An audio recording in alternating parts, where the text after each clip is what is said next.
herding cats. Don't let anybody tell you it's easy. You hear the stories. It's not everyone can do what we do. I wouldn't do nothing else. Being a cat herder is probably about the toughest thing I think I've ever done. And if you look at his face, it's just ripped to shreds, you know? It ain't an easy job, but when you ain't lost to one of them, ain't a feeling like it in the world.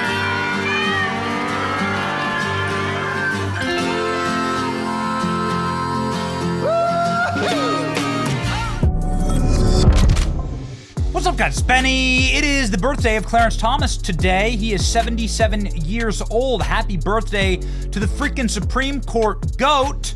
What a wonderful way to ring in your 77th birthday than by wringing the necks of these libs with this incredible ruling 6-3, shoving the wooden gavel straight down their throat. The Clarence Thomas Court just ruled that President Trump can grab criminal aliens and then deport them to third world countries, not even their countries of origin, and that the mass deportation can now begin. The Supreme Court ruled Monday that the Trump administration can resume deporting migrants to countries other than their home nation with limited notice. In a 6-3 decision that broke down along ideological lines, of course, with the aging cat ladies vengefully hissing from the corner of the court, the justices stayed the late April ruling by a Boston federal judge that temporarily stymied the rapid deportation effort. The conservative majority did not provide a rationale for their ruling, always a good sign, by the way, if you're reading the Supreme Court. Whenever you have to get like some type of long, lengthy, like giant War and Peace novel about why somebody has to rule some way, then that spells trouble for your argument when the justices feel compelled to just vomit a bunch of words out. When they just don't say anything, it's like this was a clear-cut case, obviously. The conservative majority did not provide a rationale for their ruling. Liberal justices penned a scathing dissent. Yeah. In matters of life or death, it's best to proceed with caution, Sotomayor wrote. This government took the opposite approach. We'll deport you next.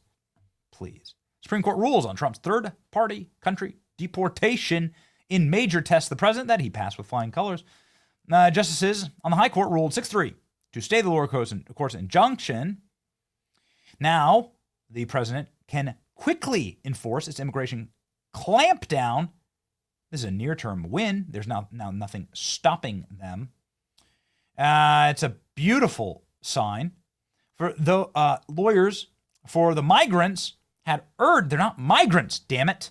They're criminal aliens. It makes me so angry. Had urged the Supreme Court earlier this month to leave in place a ruling that says that they must be kept in U.S. custody, all migrants. But I thought this place was a evil, racist, systemically racist country. I really did. That's what I thought. Why would you want to stay here so badly? Why are you fighting tooth and nail to stay here? Makes you wonder. Because they want to rig our elections, right, demographically. That's exactly what it is. Then bankrupt the country's welfare state. All migrants slated for deportations to a country not explicitly named in their removal orders, known as a third country deportation. That means they can all go to El Salvador and rot in that prison. Beautiful. This is a fantastic, fantastic rule. And now, let the deportations begin. Supreme Court, Department of Homeland Security. And there's the ruling, ladies and gentlemen. You done. Breaking, the U.S. Supreme Court will allow Trump administration to restart swift removals of criminal aliens to any country that they want. President Trump has talked about creating a brand new prison for criminal aliens in Nigeria, was it? Yeah, good luck. Let's actually, Somalia. Let's Somalia. Go for it, right? Restart the old Pirates of the Caribbean. They will be sent somewhere other than their homelands, lifting a court order requiring them to get a chance to challenge the deportations. Nope. Supreme Court greenlights Trump's third-party deportations. Sotomayor dissented sharply, shrieking, "It's a gross abuse!" before stroking her kitty. The Supreme Court will allow the Trump administration to remove criminal aliens to countries other than their homeland without an opportunity to challenge the removals. Probably a good idea to, get the F out. Maybe it was a good idea to just not come here illegally in the first place. I know that there have been mixed messages on these things, and I'm sorry about that. We'll make sure to never be that stupid again as a people, meaning Joe Biden in office, right? Yeah, the resident of the White House. Thank you. So, happy birthday, Donald Trump, from Clarence Thomas. Freaking legend, this dude.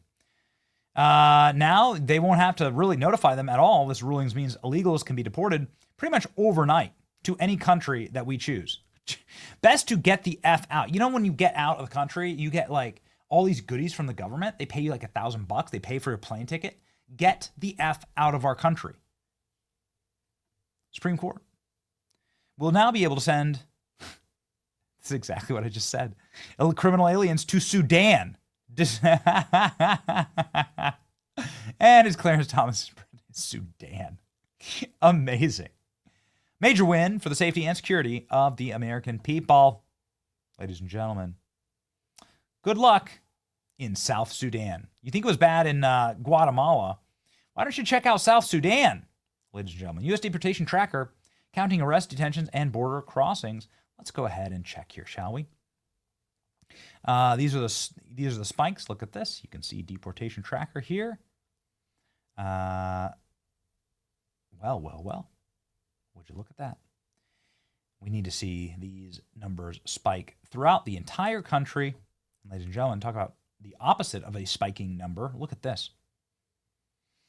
The criminal aliens. These are the numbers of people who came in port of entry, between ports of entry, estimated gotaways, or are on parole here, right? But either way, all of the colors just represent criminal aliens into the country, okay?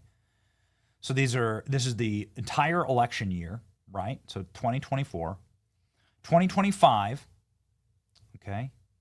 Year to date. Here we go, ladies and gentlemen. September, November, suddenly in November, it collapsed with President Trump's election, total collapse. December and January, just a few squeaked through, right? In the 50,000 range. That's 50,000 too much. And then collapse, just total and complete collapse. You're talking de minimis numbers that can barely even be shown on the graph. They don't even show up on the graph. They're like little decimal points. This is what real leadership looks like, a visual representation of Donald Trump on the border. Oh, hell yeah. The Libs of Blue Sky, that's the dying social media network, like just created for Ketanji Brown Jackson and Sonia Sotomayor to shriek into while they drink their box of wine and pet their kitties. I didn't think SCOTUS could show itself to be any more evil. Clearly I was wrong. SCOTUS does not give an F about President or Constitution. Push the theocratic agenda of the Christian extremists. Oh. Yeah, a guy can only get so excited. This SCOTUS is the most immoral, unethical SCOTUS of modern times in the history of the United States. We're going to have to get rid of SCOTUS. Who's the insurrectionist now, mother effer? Just in case you need the confirmation, SCOTUS is corrupt and unethical. George R. Okay, George. Finish Game of Thrones, please. And shut up. Non-justiciable. This is what's most important. This is Stephen Miller on the challenge here at the time that this at the time that the Trump was struck down, right, by this district judge, saying you can't deport anyone. And Stephen Miller gives a masterclass here on CNN explaining why we can deport everyone and how this isn't even a question that the court can answer. They don't have the option to answer this. Ladies and gentlemen, the great Stephen Miller. And the court agrees with him, by the way. That's why they didn't write anything. That's why they didn't defend their ruling in a 6-3 majority ruling. Beautiful. Here we go. The President of the United States and his administration reserve all rights under the Constitution to conduct national security operations in defense of the United States. The Alien Enemies Act, which was passed into law by the founding generation of this country, men like John Adams, was written explicitly to give the President the authority to repel an alien invasion of the United States. That is not something that a district court judge has any authority whatsoever to interfere with, to enjoin, to restrict, or to restrain any way. You can read the law yourself. There's not one clause in that law that makes it subject to judicial review, let alone district court review. So, Stephen, when you say that this person has no authority at all, this is how our system works. It starts with these judges and then continues up.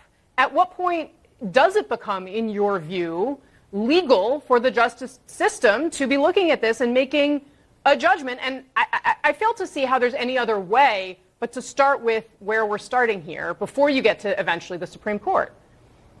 Well, so first of all, there's a term in law, justiciable. This is not justiciable. In other words, this is not subject to judicial remedy. When the president is exercising his Article 2 powers to defend the country against an invasion or to repel a foreign terrorist that is unlawfully in the country, he's exercising his core Article 2 powers as commander-in-chief. Is Venezuela invading the U.S.? This is a very important point. This is a Title 50 authority. It's a commander-in-chief authority. So just to ask you a simple question, you talk about how the system works. Does a district court judge have the right to direct or enjoin troop movements overseas? Yes or no?